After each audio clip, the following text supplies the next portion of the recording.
Hello class, I hope you're all doing well. Today we're going to be discussing this week's assignment, which is going to be a more complex still life, and we're calling this assignment, or I'm calling this assignment, the niche or niche still life project. So a niche or a niche is a very specific subject matter that's going to appeal to a small group of people. So what you're looking at on the screen right now is a collection of objects from my studio that are all used in printmaking. I primarily work in printmaking in my own personal studio practice and my own artwork. So this still life is a still life that would be more appreciated by people who are also into printmaking. So, when we think of still lifes as a genre, we think about flowers, we think about fruit, we think about vases, and kind of everyday objects that appeal to the mainstream people, right? Like things that anybody can relate to. I want you to collect objects that represent something that you're into, something that would appeal to a small niche group of people that are into the same kind of stuff you're into. And I want you to create your own still life setup. So I have many different objects. You don't have to have this many, but I want you to have at least five things. So what's amazing about art now, and you're going to find as you take your other art classes and you learn more about contemporary art and you learn more about just art in general, that through social media and through the invention of the internet, it is easier to find an audience for what you make. And that audience doesn't have to be such a wide net. You can make art about really anything. And you're going to find, if you're in the game long enough and you make work and you're passionate about whatever you make, you're going to find your audience. And that's an amazing thing, right? So what I want you to do is collect things that are, unique and very specific. Whatever you're into, whatever objects that are, interesting, that would be interesting to draw. And I want you to set up a still life like you see before you. I want you to carefully think out, how you arrange your objects, the relationship of the objects to one another. For example, on mine, I have cylinders, I have things that are,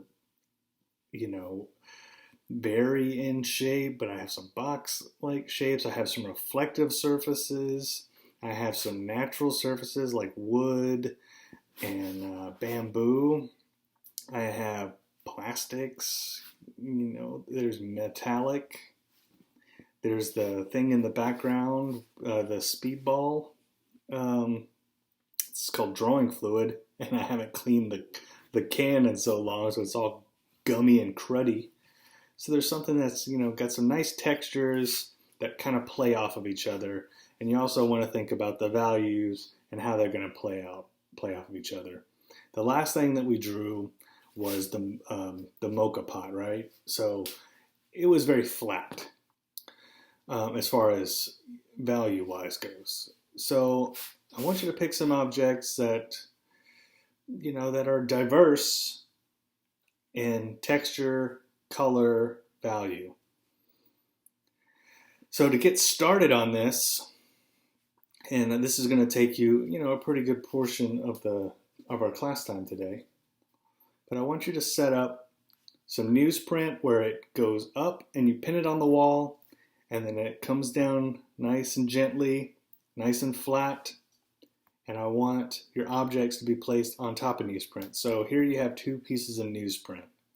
This is important to do and required for this because I want you to have a nice clean background so you can really find the edges. Okay?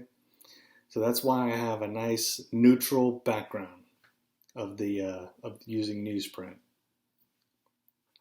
So first lay that out, and then you need to set up the objects carefully, and you need to have them set up so they can't be moved, because we're going to be drawing on this on Monday, and we're going to be drawing this on Wednesday. Okay, this is going to be a 2-day in-class drawing. Once you have your objects arranged, you need to have a strong light source. I'm working at home setting this up as an example, but I want you can see I took my floor lamp and I propped it up so that I have a strong light source to one side. So mine is above and over to the right. And that's giving me strong shadows, like you can see from the spoon, and some of the shadows are falling on the other objects. You want to have a strong light source for this project. I want you to really focus on value with this assignment too. High contrast. So have yourself a light source, strong light source to one side. Clamp lights are pretty good. That's what I would recommend, but if you don't have a clamp light, use what you have and improvise. So you have your paper set up, object, you have your light source set up, and you have all your subject matter, materials, objects that you're going to be drawing set up. The first thing I want you to do once you have everything set up and you're ready to start drawing is I want you to photograph your still life. For example, like this photograph was taken from my vantage point. So that's important. So take that photo. Now we're not going to be drawing from the photograph. We're going to be drawing from the actual objects. So once you have that set up and you're ready to start drawing, you take your photo. I want you to use the drawing paper. Use the drawing paper, not the newsprint. I want you to use the good paper. Use the good paper on everything from this point forward unless I specify otherwise. When you're in your sketchbook, I want you to draw just quickly, just little quick sketches. I want you to draw some rectangles that represent your paper. Horizontal, a couple horizontal, and a couple vertical. Okay, let's say we do 5. We're going to do 5 thumbnail sketches. In those thumbnail sketches, I want you to think about composition. I want you to think about, well, what would this drawing look like if it was in a landscape? What would this drawing look like if I did it vertical? What would this drawing look like if I zoomed in on this one area and I cropped out the rest of it? What would it do if I just panned it to the left or panned it to the right? I want you to think about the composition along with everything too. So I want you to pick the composition that's most interesting to you, and then I want you to start translating that over to your drawing. I want you to think about all the things we've talked about. Now this drawing encompasses everything that we've talked about up to this point. You have to think about everything that you're drawing will be in pretty much 2-point perspective for the most part, depending on how you have it set up. So you got to think about the perspective. You got to think about where your eye level is. You need to think about the construction of the object, the same thing that we did with the cylinders, right? When we broke down and kind of made a wireframe first. You need to think about angles. You need to think about the negative space. You got to be looking at the silhouettes. And then you got to start applying value and trying to capture the difference between the light and the dark. And with something like this particular still life, you have to, since we're just working with charcoal, which is black and white, and it's just going to be an achromatic drawing, you have to think about, well, is this, like for example on my drawing or my still life, is the yellow at the bottom of the page on the squeegee, is that lighter or is that darker than the pink color of the handles? Which one is darker? So you have to start assigning value to colored objects. So that's another challenge.